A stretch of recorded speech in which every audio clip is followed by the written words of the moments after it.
Est-ce que j'abandonne Elementor, plutôt Shopify ou WooCommerce? Quelle est mon histoire et quels secrets est-ce que je vous cache? Comment rendre un site WordPress plus rapide? Ou encore le thème Blocksy dont j'ai parlé à plusieurs reprises, est-ce que c'est toujours d'actualité? Pourquoi je change de thème des fois dans mes recommandations? Je vais répondre à toutes ces questions du coup dans cette vidéo puisque c'est une FAQ vidéo, la deuxième de la chaîne. Je vous mettrai une petite fiche vers la première si ça vous intéresse. Ça vous permettra de voir l'évolution de la chaîne notamment puisque là, cette FAQ, je la tourne avec pas mal de nouveaux matériels.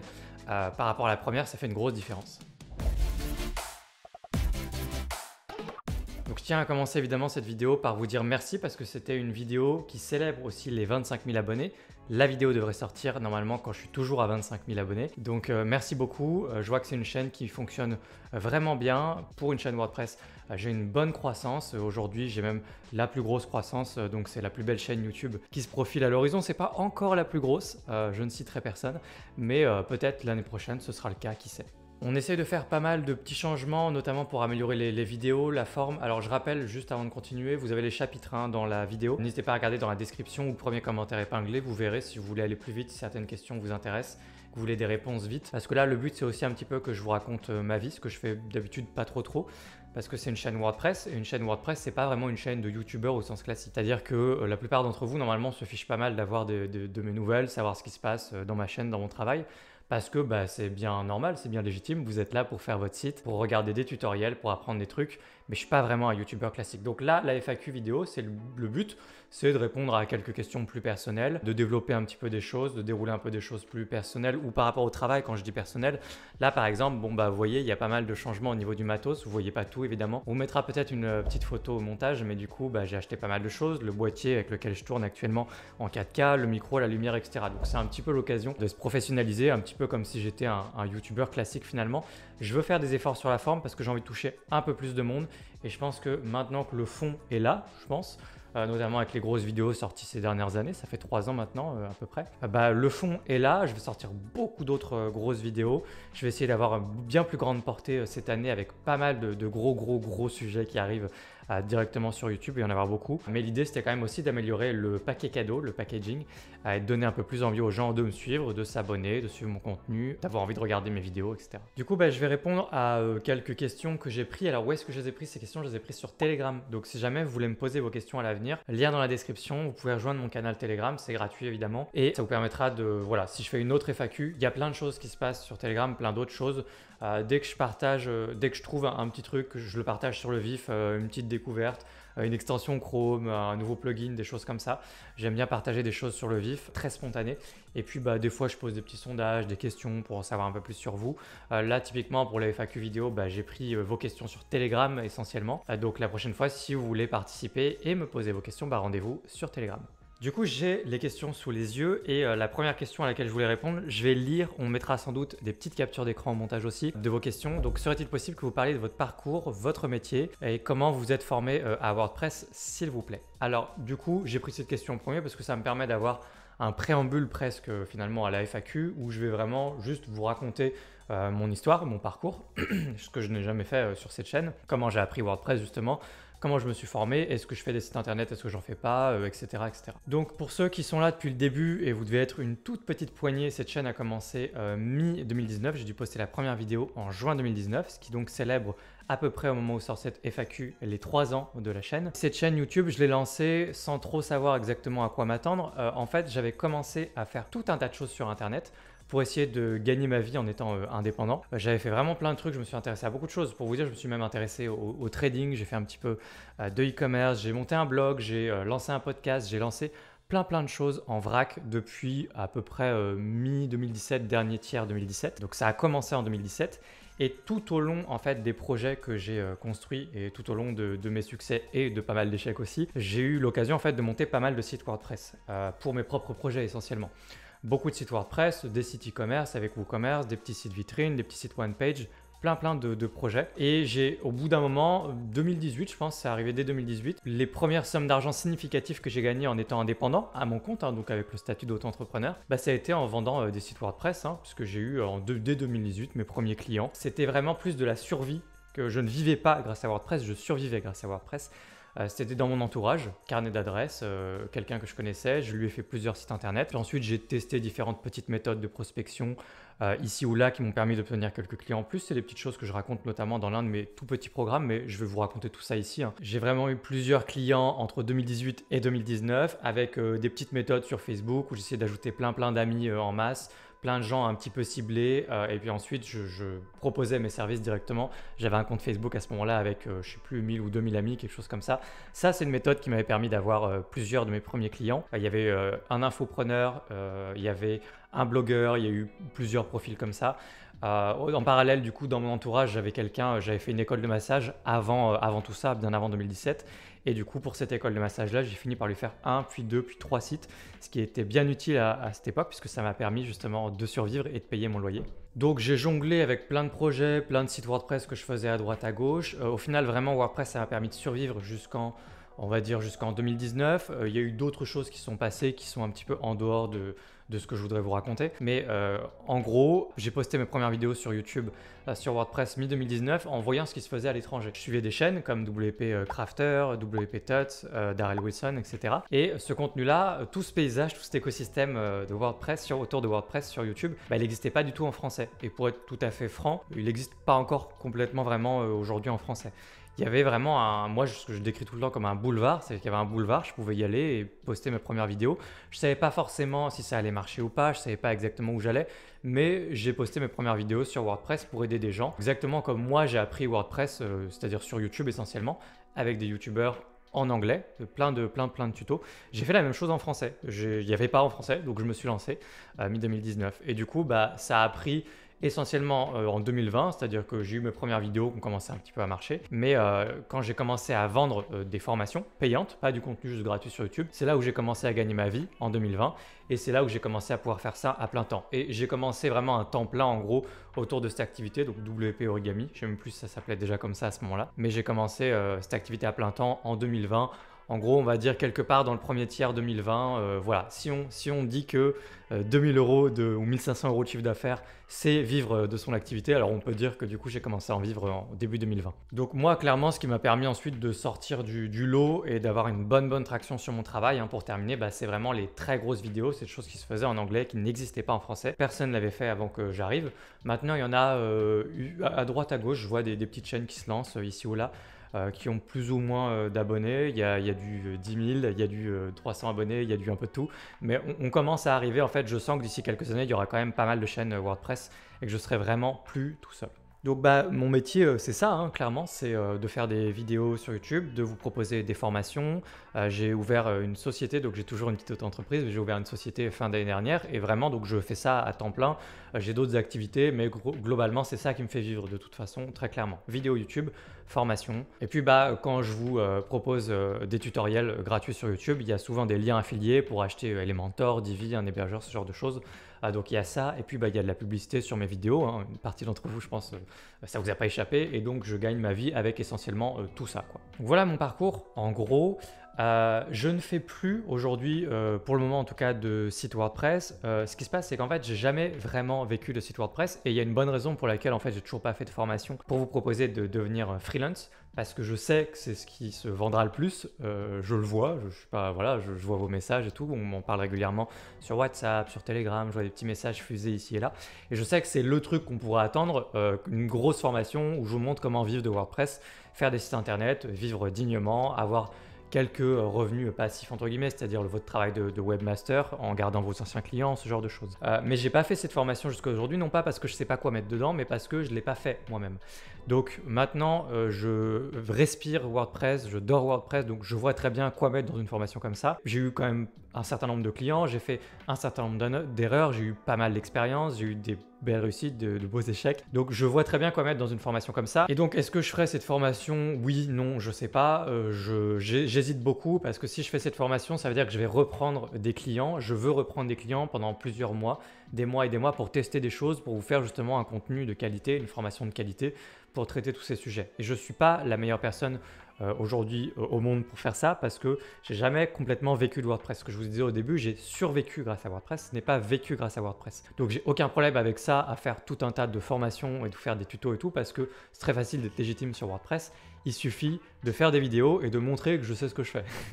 Parce que c'est du tutoriel. Donc si je sais le faire et que je vous montre en vidéo, il n'y a pas de problème. Par contre, freelance, c'est pas pareil. Je peux vous donner tout un tas de conseils. Le fait est que moi-même, je ne suis pas vraiment un freelance accompli. Je n'ai pas vraiment vécu de WordPress et donc je ne sais pas vraiment si je vais vous faire cette formation ou pas. Voilà, donc je vais passer tout de suite à autre chose. Si jamais vous avez des remarques par rapport à ça, des suggestions, quoi que ce soit, de toute façon, l'espace commentaire est là pour ça. Hein, donc n'hésitez pas, laissez des commentaires. Je ferai vraiment plus d'efforts que d'habitude sur cette vidéo pour les 3, 4, 5 prochains jours après la sortie de la vidéo pour répondre à 100% des commentaires. Je vois la question suivante que je me suis notée, c'est quels sont tes conseils pour dépasser le syndrome de l'imposteur sur un marché concurrentiel? Alors sur un marché concurrentiel, c'est presque une question dans la question. Mais sur la question du syndrome de l'imposteur, ce qui est intéressant, c'est de noter justement comment moi je me suis formé à WordPress. Je me suis formé comme vous regardez mes vidéos, j'ai regardé les vidéos de quelqu'un d'autre.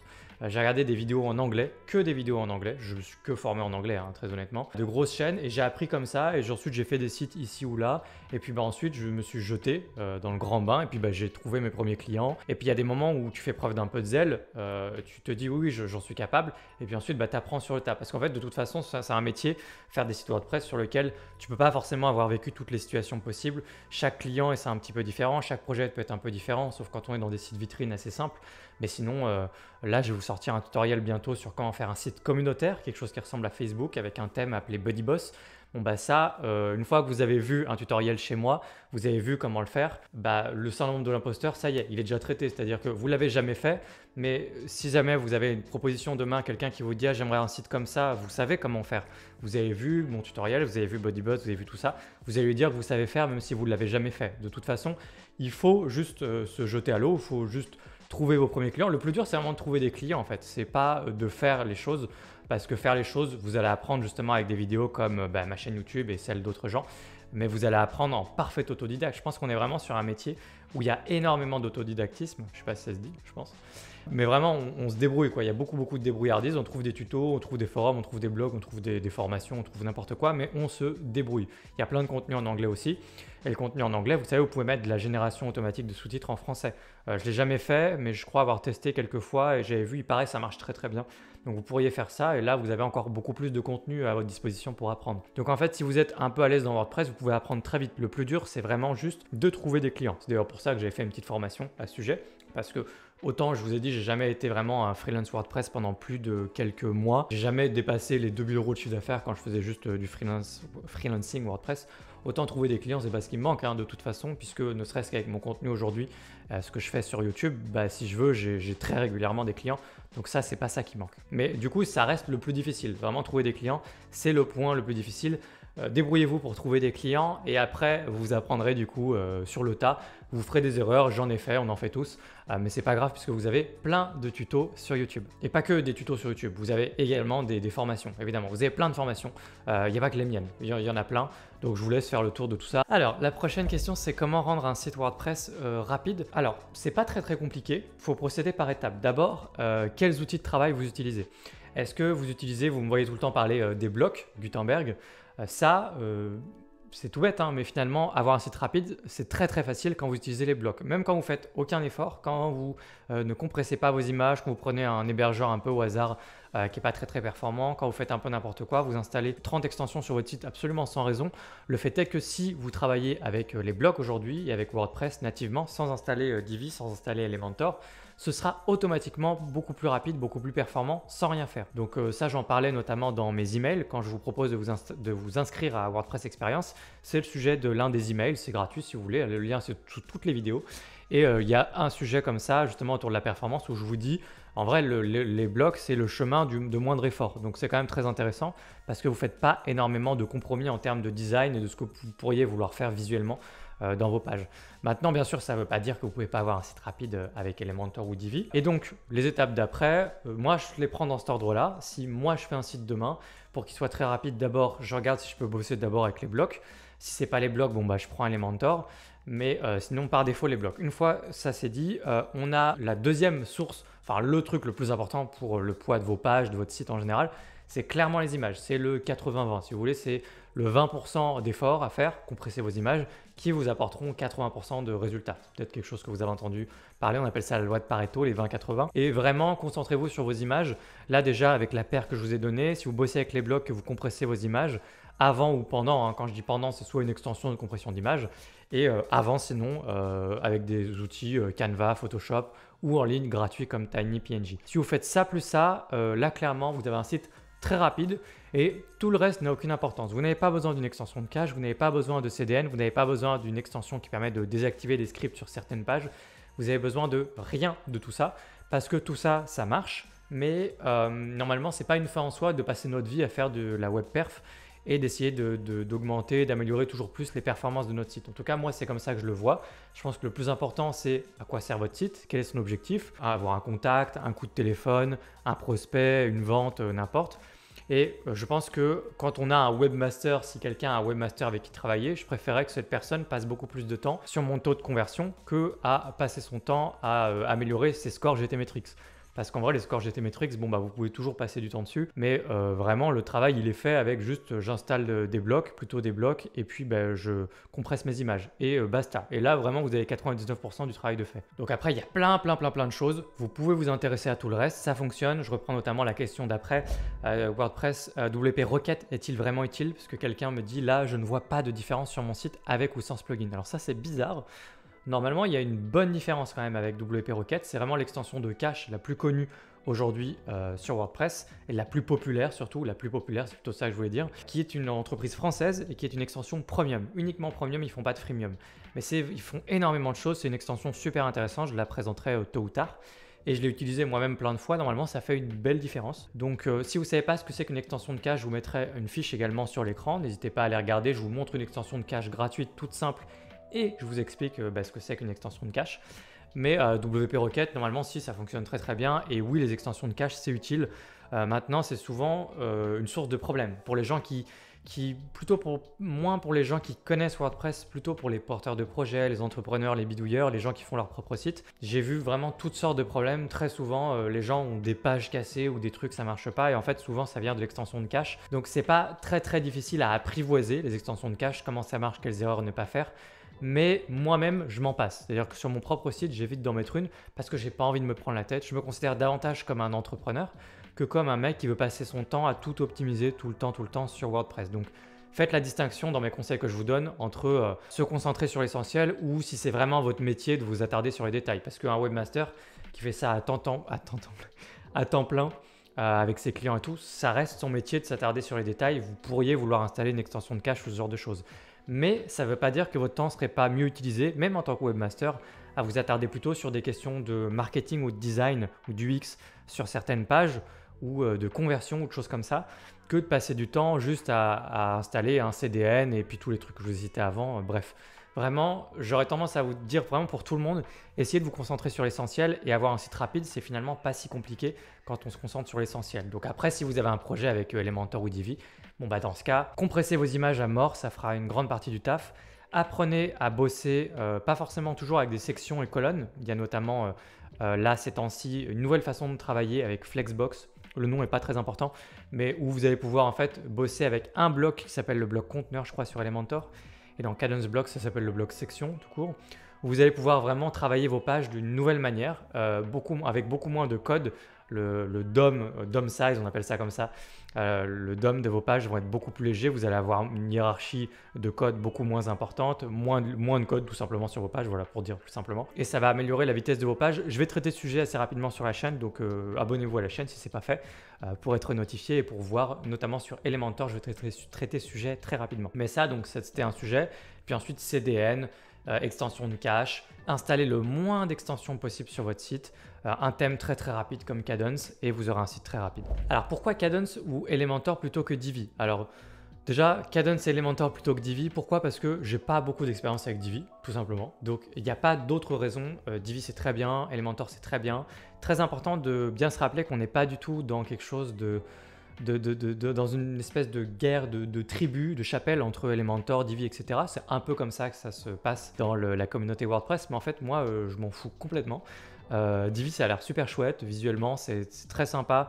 Je suis pas très habitué parce que je préfère quand même avoir un tableau de contrôle à gauche. Vous savez comme fonctionne Elementor, quoi. Et Divi, c'est très visuel. Alors je sais qu'on peut personnaliser l'interface de Divi, on peut s'adapter, on peut bosser un peu comme ça. Je sais qu'on peut prendre un panneau de contrôle, le coller à gauche. On n'est pas obligé de bosser à la volée juste en étant à l'intérieur de la page et tout. Mais bon, je suis pas très habitué à Divi, c'est surtout ça. Hormis ça, je sais que Divi a des qualités. Il y a plein de petites choses en matière de design en plus dans Divi qu'on n'a pas forcément dans Elementor, même s'il y a beaucoup déjà dans Elementor. Il y a une manière de travailler dans Divi qui est assez originale, qui est très plaisante, notamment pour les débutants aussi, beaucoup. Il y a des choses très intéressantes pour tout ce qui est retapé apparemment une boutique avec Divi. Bon, il y a pas mal de choses. Et puis la politique de prix de Divi est intéressante parce qu'il y a un plan à vie, lifetime. Et ça, les freelances adorent, ça leur permet de bosser plus simplement. Enfin voilà. Divi, ça a l'air bien. Je ferai beaucoup plus de tutos sur Divi cette année sur YouTube parce que j'ai envie de vous apporter ça notamment. Moi, ça me permet aussi de me diversifier. Vous savez, en tant que YouTuber, je touche des revenus de ces différentes recommandations. Je fais des tutos, vous passez par mes liens, etc. Et moi, j'aime me diversifier. Donc, j'ai envie de traiter Divi aussi pour me diversifier par rapport à Elementor. Et puis, en fait, je me rends compte qu'à partir du moment où je traite tous les sujets, Divi, Elementor, etc., au moins, j'ai la chaîne de référence pour tout ce qui touche à WordPress de près ou de loin, sur tous les builders, etc. Et j'évite juste de vous enfermer dans une façon de travailler ou justement quelque chose de l'ordre de la guerre des chapelles ou des tribus, comme je disais juste avant.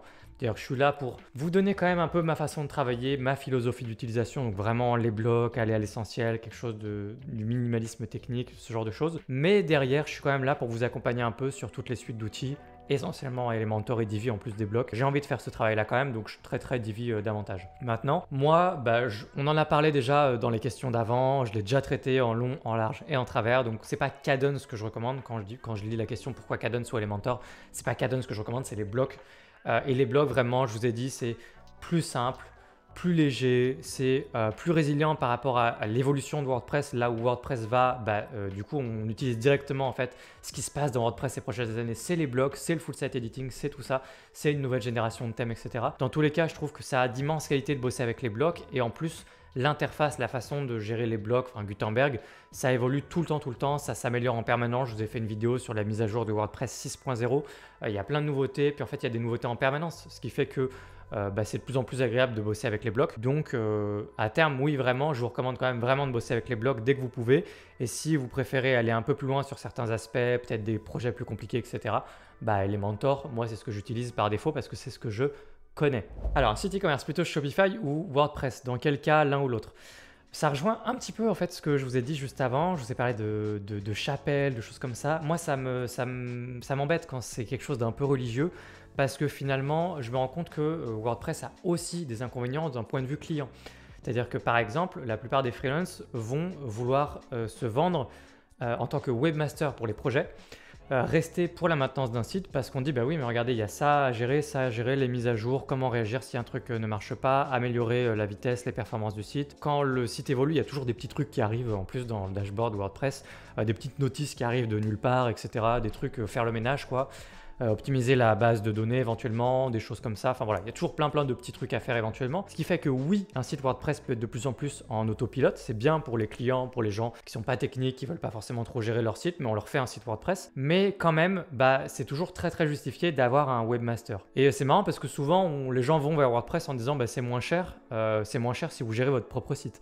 Mais si vous proposez WordPress à votre client, parce que c'est moins cher, parce que votre client vous demande oui mais plutôt Wix ou WordPress, et vous lui dites non mais WordPress c'est beaucoup mieux, WordPress c'est mieux pour le SEO, WordPress on a beaucoup plus de liberté, etc. En fait d'un point de vue client c'est pas toujours justifié, parce qu'en fait Wix aujourd'hui a plein d'outils pour faire un bon SEO dessus. Donc je pense que en fait l'alpha et l'oméga du SEO restent le même sur WordPress et Wix, c'est-à-dire du bon contenu, et de la popularité, donc des liens, tout ce qui est SEO off-site, SEO off-site et SEO on-site. À la fin de la journée, vous pouvez faire un très bon travail sur Wix aussi. Et il y a sûrement plein de sites Wix qui sont bien référencés. Et en fait, la majorité des sites Wix sont probablement mal référencés parce que les gens qui vont sur Wix ne sont pas des gens qui référencent, ne sont pas des gens qui font du SEO, etc. Donc Wix, d'un point de vue client, c'est pas toujours inadapté. En fait, je trouve que ça peut être intéressant. Je pense que je vais faire des tests dans pas très longtemps sur Wix. J'ai envie de voir justement à quoi ça ressemble. Mais des fois, on défend WordPress par rapport à Wix et je trouve que c'est pas toujours évident et parfois, dans certaines situations, c'est pas forcément très défendable. Et je suis emmerdé parce que du coup, on pousse les gens à utiliser WordPress parce que c'est WordPress et parce qu'on a appris à utiliser WordPress. Donc, on impose ça à notre client parce que c'est nous le pro et c'est nous qui faisons le site. Et puis finalement, ça vient avec une certaine dette. Vous me direz ce que vous en pensez dans les commentaires, mais ça vient avec une certaine dette quand même vis-à-vis du client où il va devoir forcément s'occuper de son site. Et donc si c'est pas lui qui le fait, ce sera un webmaster, ou alors il aura un problème un jour, ou alors en fait, peu importe les conditions initiales, que ce soit un webmaster, le fait qu'à un moment il va devoir s'occuper de son site, ou le fait qu'à un moment il va y avoir un problème, ou le fait que ci, que ça, il y a un moment les conditions initiales qui favorisent quand même une certaine dette technique, financière, qui va à un moment ou à un autre s'accumuler sur le long terme. Donc c'est pareil avec Shopify et WordPress ou WooCommerce. Je pense que Shopify est une excellente plateforme. Probablement que Wix est une plateforme intéressante aussi pour une certaine typologie de clients, certaines personnes. Mais Shopify, c'est pareil. Donc Shopify, j'ai déjà testé plein de fois, j'ai fait plein de sites Shopify par le passé. C'est très très très bien, c'est beaucoup plus facile de faire un site Shopify que WooCommerce. Il faut dire les choses telles qu'elles sont. Maintenant, oui, vous avez moins de liberté. Vous n'aurez pas cet artisanat, par exemple, d'avoir affaire à un professionnel qui peut vous faire un site sur mesure en vous important plein de choses, etc. C'est des choses qu'on retrouve dans WordPress. Le côté artisan, le fait d'avoir un professionnel, quelqu'un de spécialisé dans WordPress, c'est la meilleure façon d'ailleurs de vous défendre de pourquoi pas Wix. Parce qu'on n'achète pas le site simplement Internet, on achète aussi l'artisan qui fait ce travail, qui apporte son expérience, qui peut être force de proposition, qui fait plein de choses. Et ça, c'est pas évident d'avoir quelqu'un qui a ces qualités-là en venant bosser juste sur Wix. Donc Shopify, excellente plateforme. Maintenant, Shopify, ça coûte vraiment plus cher. Ça, c'est une réalité. Le fait est que Shopify pourrait dégager WooCommerce s'ils étaient moins chers en disant, finalement, on prend plus je crois que c'est 2% ou je sais plus sur les ventes. S'ils enlèvent ça et qu'ils sont même encore moins chers en coût mensuel, je ne sais pas s'ils peuvent faire ça parce que à mon avis, ce serait peut-être moins rentable ou plus trop rentable, mais Shopify pourrait dégager WooCommerce à plusieurs égards, de mon point de vue.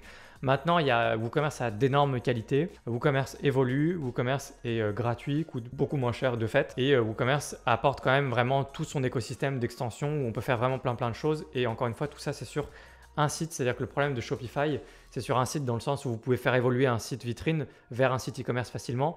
Et puis demain, comme on est sur WordPress, ça peut se transformer en site communautaire, en espace membre. Vous pouvez installer des extensions avec, je pense à Presto Player par exemple, où vous mettez un player vidéo qui capture des images. En fait, vous pouvez faire n'importe quoi dans WordPress. Et c'est ça sa grande force aussi. Alors que sur Shopify, c'est une solution e-commerce. Donc vous n'allez pas faire un site vitrine dessus. Quelques fois où j'avais essayé de créer des pages et tout, c'est infâme. Shopify n'est pas fait pour faire des pages normales ou un site normal, c'est vraiment une solution 100% custom e-commerce. Donc ça a d'énormes défauts de ce côté-là. Et donc Shopify, c'est bien pour certains types de personnes. Et vraiment, si vous n'êtes pas attaché à WordPress en tant que religion, mais que vous avez vraiment votre client à cœur, je vous recommande quand même dans l'évolution de votre carrière professionnelle, dans tout ça, peut-être quand même de vous intéresser à Shopify parce que vous avez tout à fait la possibilité, le droit de vendre des sites Shopify pour vivre. C'est faisable, c'est possible.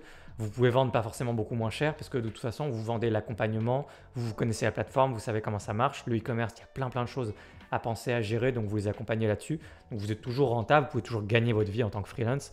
Vraiment, je pense que vous devriez apprendre la plateforme Shopify, ça me semble quand même très intéressant. Maintenant, WooCommerce, c'est aussi une super plateforme. Le fait que ça coûte moins cher, ça joue énormément. Le fait que ce soit beaucoup libre en termes de design, ça va aider énormément aussi pour vous peut-être vendre sur la base de prototypes, de maquettes et des choses plus personnalisées, etc. Donc voilà, les deux plateformes se défendent, je trouve. Dernière petite question pour terminer, je vois la petite question, qu'en est-il de Blocksy? Est-ce toujours d'actualité avec les nouvelles versions de WordPress?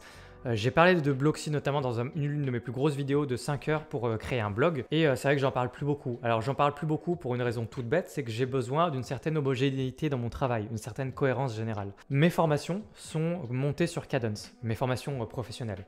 J'ai envie d'une certaine homogénéité entre mon contenu gratuit et mes formations. J'ai toujours cette tension constante entre ce que je vends, mes formations, ce que je donne sur YouTube, etc. Et ça fait partie des grands sujets chez moi justement où si je vous présente tout plein de thèmes dans tous les sens, parce qu'il y a plein de thèmes intéressants, Blocksy est super, Astra s'apprête à être encore plus super à nouveau. Puis il y a d'autres thèmes, même des thèmes spécialisés e-commerce et tout. Mais moi j'ai besoin aussi de faire en sorte que vous ne soyez pas trop perdus, que je ne change pas d'outil comme de chemise. Et que je commence pas avec un thème sur YouTube, ensuite vous me rejoignez en formation et puis c'est un autre thème. Alors ça est déjà arrivé justement par le passé, mais justement je vous explique pourquoi j'essaye maintenant d'éviter ça. Donc là on va voir comment ça va évoluer cette année parce qu'il y a plein de questions en suspens sur cette fameuse tension contenu gratuit, contenu payant, etc. Il est possible que vous ayez beaucoup plus de contenu gratuit cette année, on verra comment ça évolue, je ne sais pas encore, mais dans tous les cas, je vais probablement présenter d'autres thèmes à nouveau dans le courant de l'année, je vais reparler de Blocksy, je vais reparler d'Astra, ça, il n'y a pas de souci. Maintenant, Kadence reste un excellent thème, j'ai beaucoup insisté dessus, j'ai pas monté mes formations pour rien. La suite d'outils qu'il crée est absolument incroyable. Des quelques années que j'ai d'expérience dans WordPress, ce qu'ils font est absolument dingue. Tout l'écosystème d'extension autour de la marque Kadence, ils sont vraiment très forts. Ils ont une avance considérable en termes de fonctionnalité de tout ce qu'ils proposent, notamment sur tout ce qui est, vous savez, ils ont un pack complet, full bundle, il y a le temp, il y a plein d'extensions dedans. C'est toutes ces extensions dont je vous parle. Il y a Kadence Cloud, il y a Kadence ShopKit, il y a Kadence Conversion, etc. Ce qu'ils font est absolument dingue, ils ont une avance considérable sur les autres, Blocksy ou Astra même, à mon sens. Vous pouvez prendre un autre thème. Maintenant, si vous voulez suivre mon travail plus facilement, bosser sur Kadence. C'est aussi, jusqu'à aujourd'hui pour l'instant, d'après les comparaisons, les tests que j'ai regardés, le thème le plus rapide du marché.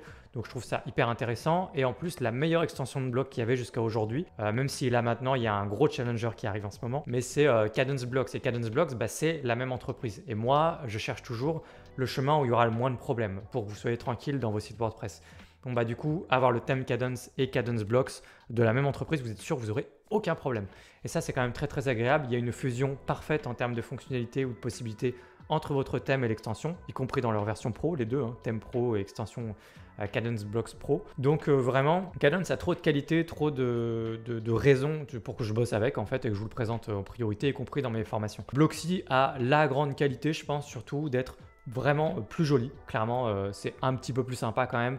Quand tu vas dans le customizer, quand tu vas dans le thème, quand tu regardes comment a été fait, on sent des vrais designers qui ont bossé derrière et tout. Enfin, je sais pas, le Blocksy est juste vraiment plus sympa visuellement. Je suis assez content de l'avoir utilisé par exemple pour une boutique de bijoux par défaut, même si Kadence, le thème est très bien et ça n'empêcherait probablement pas de vendre et de réussir ma boutique avec Kadence aussi pour les bijoux. Je pense qu'il n'y a pas une énorme différence, mais Blocksy est quand même un peu plus élégant. Il y a une espèce d'élégance qui se dégage du thème naturellement sans faire beaucoup d'efforts. Et en termes de fonctionnalité, il y a un petit peu plus de choses dans la version gratuite de Blocksy que la version gratuite de Kadence. Il me semble, il y a quelques éléments d'en-tête qui sont intéressants en plus. C'est kiff. J'ai pas refait un test pour comparer les deux récemment. C'est un peu kiff, mais je crois qu'il y avait un petit peu plus de choses intéressantes dans la version gratuite de Blocksy. Par contre, il est un petit peu plus lourd, il est clairement moins rapide, clairement, des tests que j'ai vus, et même pour avoir testé le thème moi-même, j'avais l'impression que c'était, quand j'étais dans le customizer et tout, vraiment dans Kadence, c'était toujours plus rapide. Et puis en plus, la paire avec Kadence Blocks fait vraiment la combinaison ultime pour moi, pour la base, pour n'importe quel site WordPress, n'importe quel site vitrine, même des sites e-commerce, des sites de réservation. Comme je vous ai dit, c'est toujours pareil, les bases sont les mêmes. J'avais appelé ma formation Fondation WordPress pour une bonne raison. Vous avez les mêmes bases et ensuite vous ajoutez des trucs pour un e-commerce, pour un hôtel, pour un restaurant, etc. Mais dans tous les cas, c'est les fondations. Le thème Kadence Blocks, vous apprenez à maîtriser cette combinaison, les versions gratuites, les versions pro. Et puis on peut aller plus loin, évidemment, il y a d'autres choses à dire, mais globalement, c'est les meilleures bases pour faire des sites WordPress. Moi, c'est par défaut, je bosse comme ça. Voilà, j'ai absolument aucun retour. Je sais absolument pas où j'en suis dans la vidéo. Je pense qu'elle est assez longue comme ça. Merci d'avoir regardé cette FAQ jusqu'au bout pour ceux qui sont restés jusqu'au bout. Je pense pas refaire une FAQ tout de suite parce que là, il va y avoir les 30 000 abonnés. C'est un palier super sympa pour moi. Mais je vais pas faire une FAQ tous les 5000 abonnés. Je vais voir. Si vraiment ça marche bien, faut que ça fasse des vues aussi, c'est important pour moi. Si ça fait 500 vues, je fais pas. Donc si vous êtes contents, s'il y a des commentaires, s'il y a des questions, d'ailleurs pensez à rejoindre mon Telegram, puisque s'il y aura une FAQ, encore une fois, les questions seront là-bas. Enfin, vous pourrez poser vos questions là-bas. Mais je pense que la prochaine FAQ sera probablement plus dans 10 000 abonnés, style le palier des 35, ou pas 35, c'est pas terrible, peut-être probablement plus 40 000 abonnés par exemple, quelque chose comme ça. Voilà, après je pense que les 40 000 abonnés de toute façon, si je me débrouille bien, ils devraient arriver dès cette année. Merci à vous, pensez à vous abonner à cette chaîne si ce n'est pas fait, vous avez vu c'est vraiment WordPress sur cette chaîne. J'espère que ça vous plaît, si vous avez d'autres questions n'hésitez pas, l'espace commentaire est là pour ça, et puis moi je vous retrouve très bientôt dans une prochaine vidéo sur WordPress. Et évidemment, si vous voulez aller plus loin avec moi sur WordPress, vous l'aurez compris, il y a des liens en description qui vous emmèneront vers mon catalogue de formation. Voilà, je vous dis à très bientôt. Ciao!